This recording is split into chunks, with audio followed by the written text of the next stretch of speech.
أعوذ بالله من الشيطان الرجيم بسم الله الرحمن الرحيم الحمد لله رب العالمين والصلاة والسلام على رسول الله Assalamu alaikum. Alhamdulillah. First of all, I want to say it's a pleasure to be before you all, and just thinking about the problematic position of coming last after perhaps everything has been, at least everything of value has been said already. So, and I'm here before you all right now. So, but alhamdulillah, I want to sort of come behind and just talk in particular about my social position. So my position now just being an imam in South Los Angeles, in the urban community of South Los Angeles, which, I would have to say that traditionally, the African-American decision to vote or not to vote or even voting preference has not necessarily been informed by what the wider Muslim community does. So for example, you can, come here and get a consensus on the vote here, and then go to South Los Angeles and get something totally opposite. This is what we saw even more recently, where you had many Muslims vote for, George Bush. If you went to the African American Muslim community, the urban Muslim community, the vote totally opposite of what the wider Muslim community was voting for, And I want to just talk about what is this informed by. There's a scholar that we have to get to know if we don't know, African-American scholar, intellectual and activist, W.E.B. Du Bois. He presented in his book called The Soul of Black Folks the theory of two-ness, double consciousness, this two-ness. Essentially what he said, one ever feels this two-ness, an American, a Negro, two souls, two thoughts, two unreconciled strivings, two warring ideals, and one dark body.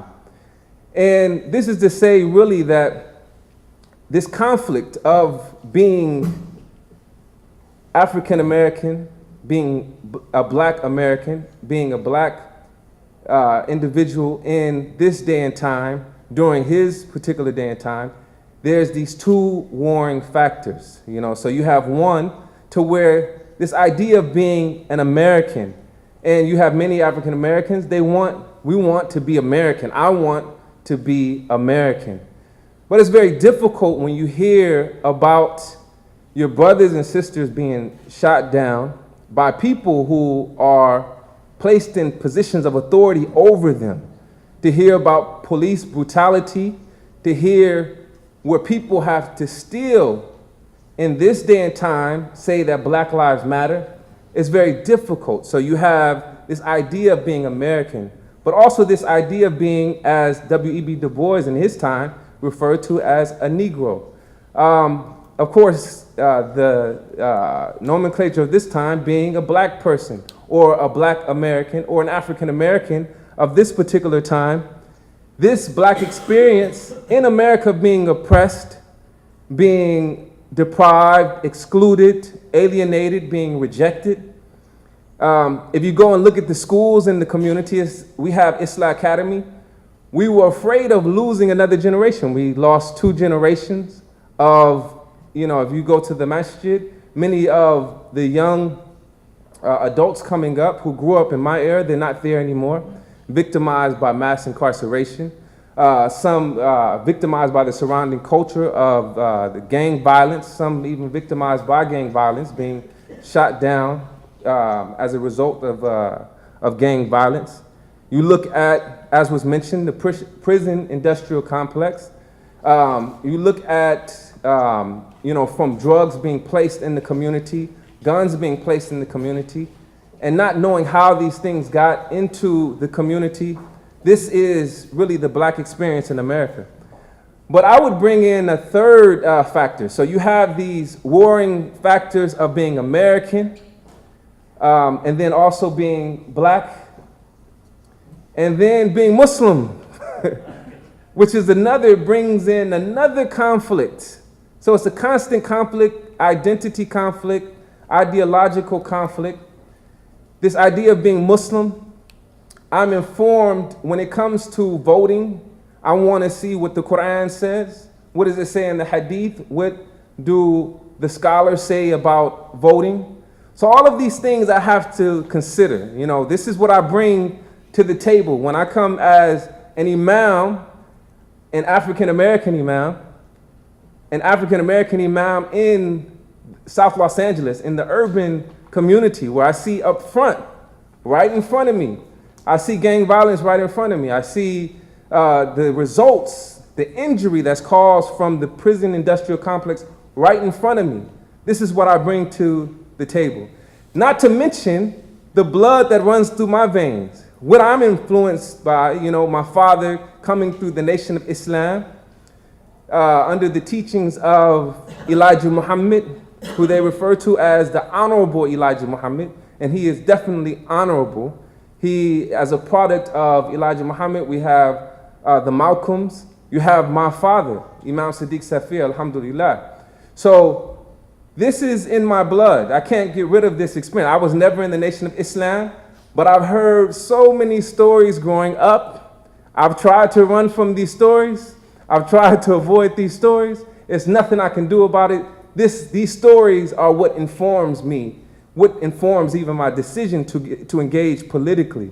So I have that. So you have these ideals, this nationalist, separatist ideals of Elijah Muhammad that runs in my blood. I can't, as much as I want to, I can't run away from it. But also this, what they would call this second resurrection, where Imam Jihad Muhammad, where he came with a philosophy of Americanism, integrationist, assimilationist.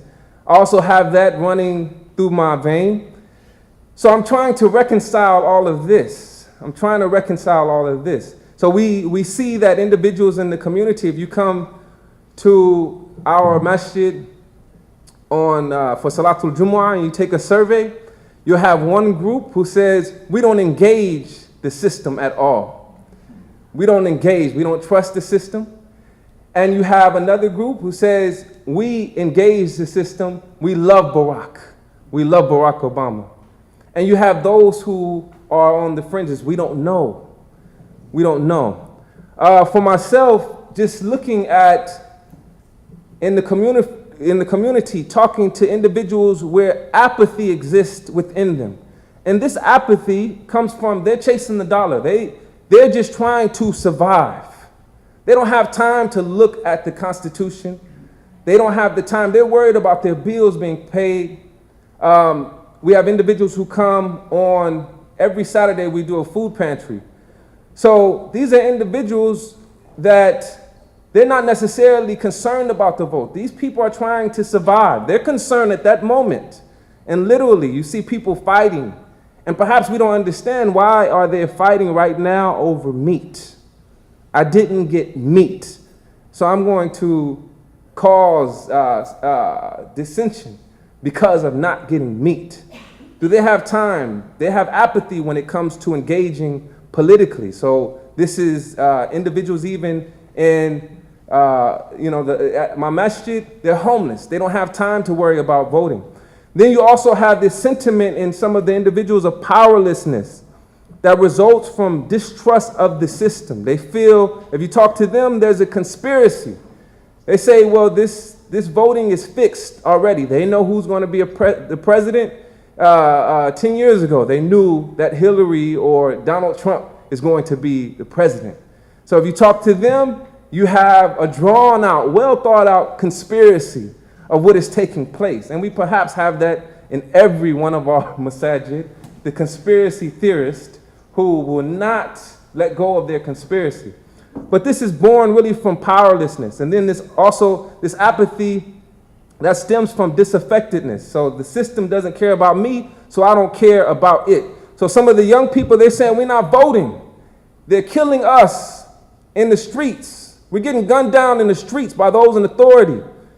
My uncle's in prison. My cousin's in prison. I'm not voting. I don't trust this system. And you have to understand, when you hear their voice, they're disaffected because of what they've seen, what they've had to witness, the injury that they've had to witness being black in America. And then also in the community, you'll see individuals who become paralyzed, this paralysis from this notion of hijrah. So they've been fed this idea of this land of glory and romanticism that exists in the Middle East. And one day you're going to get there. You're going to be able to study the Arabic language and memorize Quran in peace. You'll be there one day. So don't be concerned. While you're here, just wait. Get yourself ready to make hijrah. And then also this ignorance on how the political system is, how the political system works. So we have all of these things that we're trying to reconcile. Traditionally, the religious space in these urban communities have given people an opportunity to reconcile their two-ness, to reconcile these ideals, these conflicting ideals. This is why we have to have spaces like Masjid Ibadullah, spaces in the urban community, because people are coming to the table with all of these conflicting, warring ideas, and they need to be able to reconcile their blackness, their Muslimness, if that's a word. Whatever they bring to the table, they need a space to reconcile this. So in our transition, we've provided that space for the people. Come, let's talk about it. Let's talk about these warring, these conflicting ideas. We've recognized the fiqh aqaliyat, these concepts that our scholars have brought when it comes to being a minority in this particular land. Let's talk about that. We also have different narratives that we've set up for the people to talk about in regards to even Yusuf alayhi salam. قَالَ جَعَلْنِي عَلَى خَزَائِنِ الْأَرْضِ إِنِّي حَفِيظٌ عَلِيمٌ. So he says that Yusuf, he went to the Aziz and he mentioned, set me over the storehouses of the land. I will indeed guard them with full knowledge. So this is Yusuf alayhi salam going to the Aziz saying, I need position. Give me position. Our community now, we're saying we deserve position. Just like Yusuf alayhi salam says, I deserve this position. I'm knowledgeable about this. We're now saying we got this. Put us in position. We can work this. Allow us to engage. We want to be there at the table. So this Yusuf approach. And also what's mentioned in the Quran, وَلَا تَنْسَى نَصِيبَكَ مِنَ الدُّنْيَا. Do not neglect your share of this world. We don't want to neglect our share of this world. Even politically, we want a piece of this. We need to get a piece of decision making in our community. As a result, alhamdulillah, of allowing the people to reconcile this in closing, we have done phone banking, where we brought some of the volunteers in the community to call over 18,000 callers committed to vote when it came to Proposition 47, which reduced the felony to a misdemeanor for nonviolent crimes. We saw the result of this, some of our brothers and sisters being let out of prison, who went in for very petty occurrences, being let out because our brothers and sisters in the community, we said we want a piece of this. Like Yusuf said, I want position. I'm qualified for a position. And also Israel is a base station for canvassing. We more recently partnered with, and I'm sure you all don't know. If you all know, then something's wrong. We're going to have a conversation about this. But Nipsey Hussle, who is a local hip hop artist in the community, we partnered, some of you all may know his name, but we partnered with him more recently. He also has affiliation with Rolling 60s Neighborhood Crips. So these are gang members in the community, which has its own local politics. They came to us and they said, we want some of the homies to start voting and get involved and engage politically. So we said, let's do this. You all can use our space. We brought them to our space and we had a voter registration drive for the community, alhamdulillah. So these are some of the things that we're moving towards. We have a partnership with LA Voice that has been very fruitful and beneficial. We want to say vote yes, and this is what we're pushing now. Vote yes for JJJ, which is Jobs Building Affordable Housing. Too many people coming into the community building housing that's not affordable. Now we're saying, no, you have to build affordable housing when you come and build that housing that is not affordable. And also, not only that, you have to provide jobs for 30% of the Angelenos in the city without giving jobs to other people. And then also HHA housing, which is housing for the homeless. 26,000 homeless people in Los Angeles. 26,000. That is a problem. So now we have to get out and vote yes for HHH. We have no choice but to engage the system. Our religious spaces have to be spaces that provide the information that allows people to reconcile the conflicts, the inner turmoil that they have when it comes to voting. Alhamdulillah, this is a beautiful day and time. This is a time for us to be optimistic about our existence in America. I have all of this inner turmoil within me, but alhamdulillah, above all else, Islam has given me the opportunity to reconcile these differences, these conflicts within me, this inner turmoil within me. And I have utmost faith that the Muslim community, alhamdulillah, can be the example that allows people to aim towards justice, as was mentioned, and to rid this particular environment of dhulm, of oppression. And this is the ultimate goal, to rid our environments of oppression. Assalamu alaikum wa rahmatullahi wa barakatuh.